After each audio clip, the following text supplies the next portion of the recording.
여러분 안녕하십니까, 강신업 변호사입니다. 김현지가 국감에 나올 것인가? 지금 국감은 온통 김현지 얘기입니다. 김현지가 블랙홀입니다. 모든 것을 빨아들이고 있습니다. 김현지로 시작해서 김현지로 끝납니다. 국회 운영위원회는 김현지 문제로 열지도 못하고 또 파행이 되고 있습니다. 뿐만 아니라 다른 운영위원회뿐만 아니라 다른 위원회에서도 김현지를 불러내겠다라고 벼르고 있습니다.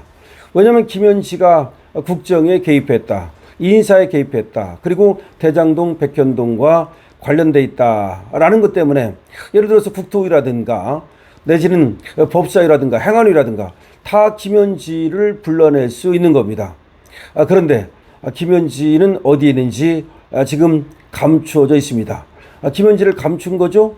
우상호 같은 경우 100% 나갈 거다라고 자신을 했는데 이제는 우상호 어디 갔습니까? 그리고 박지원이가 뭐라고 말했습니까? 김현지는 똑똑하다, 나가서 얘기하는 것이 오히려 낫다. 근데 박지원 어디 갔습니까? 박지원이는 나이살이나 먹어가지고 신동 의원이랑 그야말로 얼굴을 붉히면서 너리내리 그런 짓을 하고 있습니다. 그야말로 나이가 부끄럽다고 해야 되겠죠.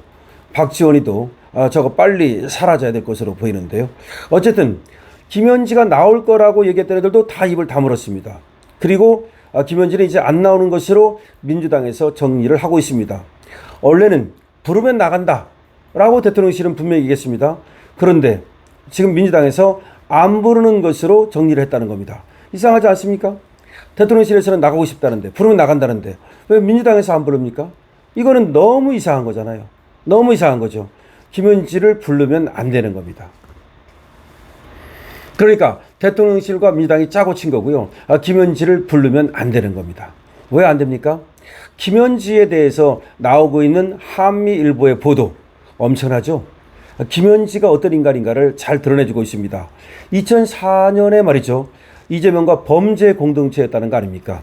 당시에 시민단체를 운영하고 있었는데 심지어 3시간 동안이나 성남시 의회 의원들이 의회 안으로 들어가지 못하도록 그렇게 잡아두고 또 나가지 못하도록 하고 들어가지 못하도록 하고, 그러니까 하루는 나가지 못하도록 하고 하루는 들어가지 못하도록 하고, 하여튼 이런 식으로 의회 활동을 방해했다는 거 아닙니까? 그래서 그 당시에 이재명과 함께 특수공무집행 방해죄로 처벌을 받았다는 거 아닙니까? 보통이 아니라는 거죠. 뿐만 아닙니다.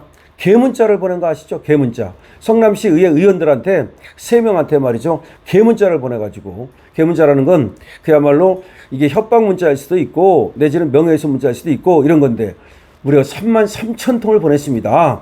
대단한 겁니다. 이거 보통 여자가 아니라는 얘기입니다. 그래서 지금 나온 얘기가 뭐냐?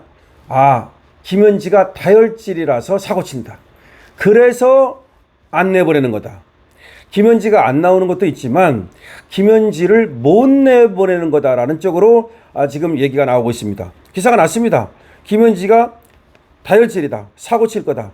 미주 지금 중앙일보에 기사가 났는데요. 김현지 다혈질, 사고 칠 거다. 국감 불출석에 이런 평가가 나온다. 이렇게 지금 기사가 난 겁니다. 얼마나 다혈질이면 이게 보통 얘기가 아니에요. 그러니까 이 여자가 만만치 않은, 원래 시민단체 하는 애들이 조금 그 다혈질이고 만만치 않고 성격 더럽고 이런 여자들이 많죠. 근데 시민단체 한다고 다 그런 건 아닙니다. 그런데 관상을 봐도 말이죠, 굉장히 날카로운 인상이에요.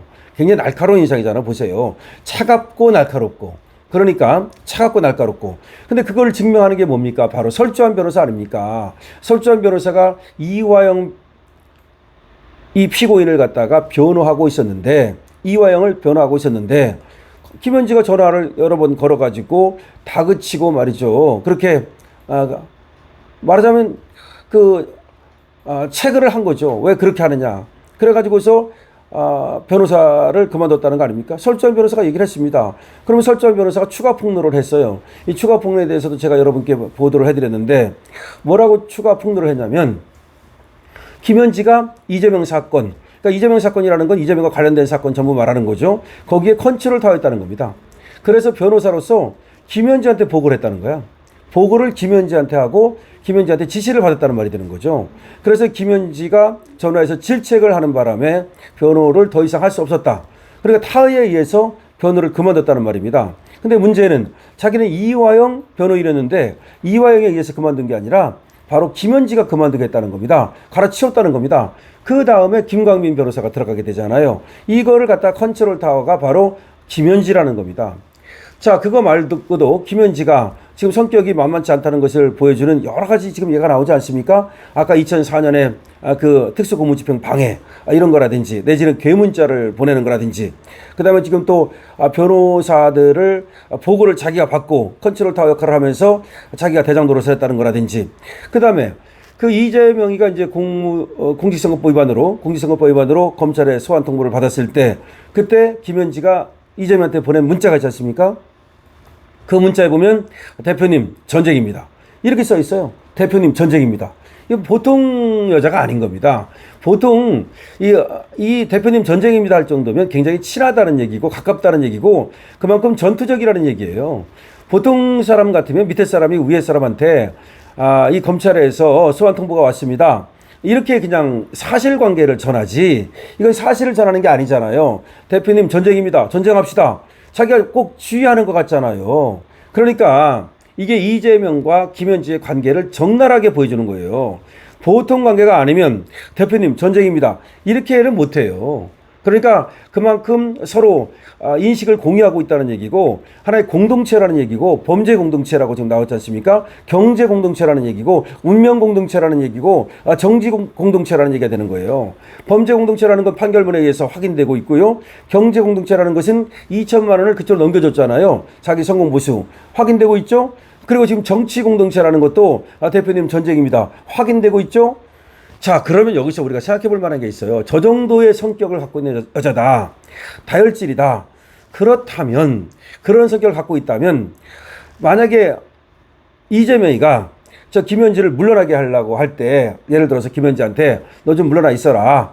지금 이런 상황이니까 너무 시끄럽지 않냐? 물러날까요? 안 물러날 것 같은데요. 왜냐하면 강선우를 갖다가 그때 장관직에서 사퇴시킬 때, 장관 후보직에 사퇴시킬 때, 그때도 김현지가 연락을 했잖아요. 그때도 김현지가 연락을 했습니다.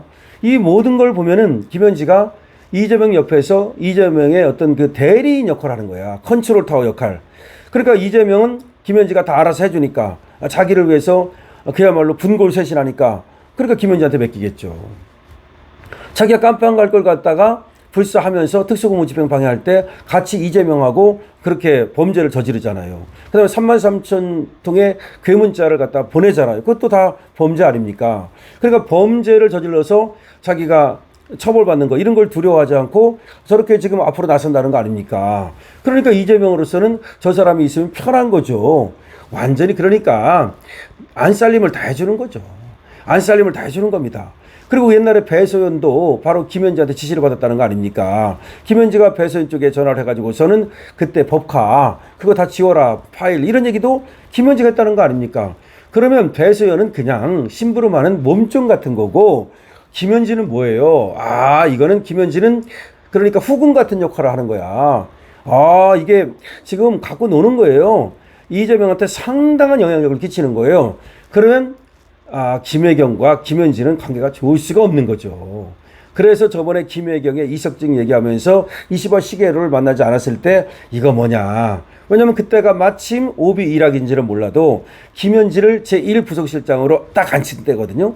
김현지를 제1부속실장으로 앉힌다는 발표가 딱 나고 나서 그 다음 날인가 그때 20화 시계를 이제 만나는 날인데 딱 안 만나고 이석증이라고 그러면서 뭐 쉬어야 된다. 근데 이석증에 대해서 그 이후에 아무 말이 없어. 아무리 그게 뭐 어떤 건지는 모르지만 이석증이 있어가지고 그렇게 뭐 20화 시계를 못 만날 정도로 거기는 영부인도 왔거든요. 근데 영부인도 못 만날 정도로 그 정도로 그게 심한 병이라면 그 후에 후속 보도가 있어야 되잖아요. 후속 보도가 전혀 없어요. 그래서 그것이 김현지와의 관계 때문 아니냐는 건데 충분히 합리적입니다. 이제는 김현지가 다혈질이다. 사고치는 성격이다. 이걸 보면서 앞으로 흥미진진하겠다. 누구는 영부인 단일화라는 말을 하는데 어쨌든 흥미진진하겠다는 생각을 하게 됩니다. 여러분 어떤 생각을 하십니까? 여러분들의 의견을 댓글로 남겨주시기 바랍니다. 강신업 TV에 대해서 좋아요와 구독을 부탁드립니다. 강신업 TV입니다.